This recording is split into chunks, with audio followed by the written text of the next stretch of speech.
출력된 거 읽다 보니까 시선 처리가 좀 이상한 점을 양해 부탁드립니다.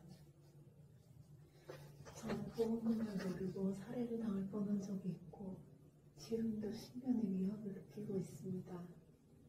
최근에는 전세 사기도 당했고 아직 해결이 안 된 상황이며 몸이 좋지 않아서 혼자 병든 채로 가족도 친구도 지인도 없이 고립되어 있습니다. 저는 이상한 사람이 아닙니다.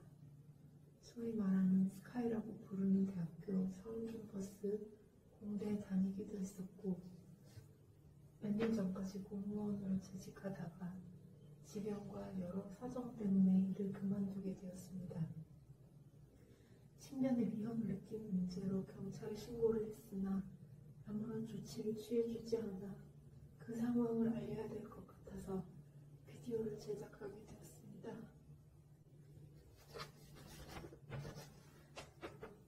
저희 집은 원래 하위 1% 정도쯤에 속할 만큼 형편이 좋지 못했었습니다.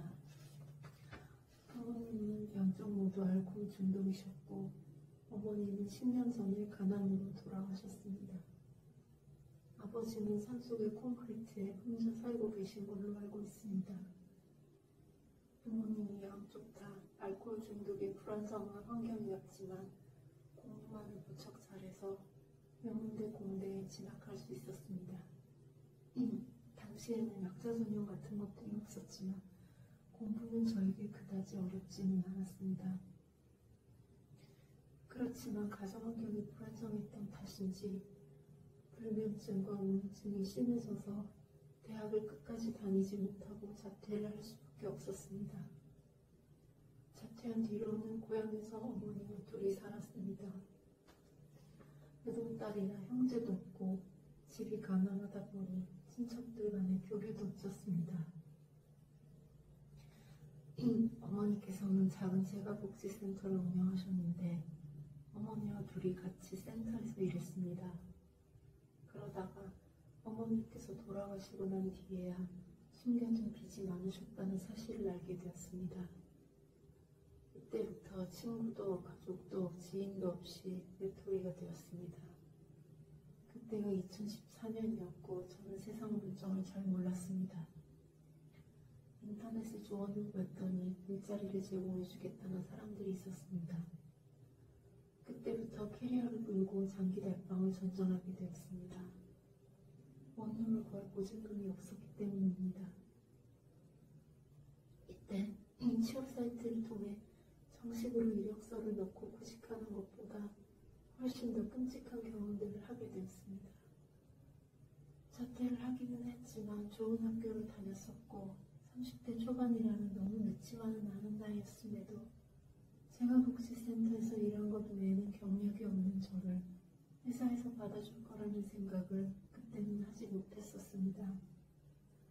어머니 외에는 누구와도 교류하지 않았고 세상과는 단절된 채로 살아왔기 때문인 듯합니다. 그때부터 캐리어를 끌고 이곳저곳을 떠돌고 다녔고 세상에 숨은 아기와 오물이 다 들러붙는 것 같은 경험들을 하게 되었습니다.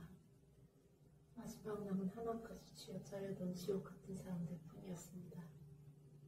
이때 제가 알게 된 사람이 자살하는 사건이 발생했습니다.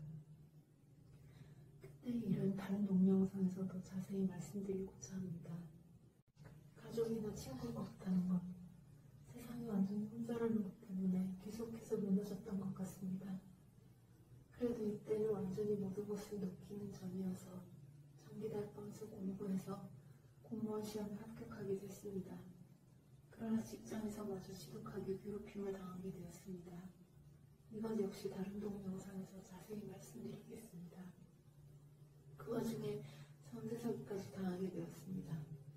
갑자기 집주인이 연락 두절되어 버렸고 3년째 이 문제로 골머리를 앓고 있습니다. 저는 현재 가족도 친구도 없이 완전히 혼자 고립되어 있습니다. 매일 잠에서 깰 때마다 심장이 내려앉는 것처럼 무섭고 공포가 너무 심해서 일상생활이 불가능할 정도입니다. 이렇게 혼자 고립되어 있는 것이 너무도 무섭습니다.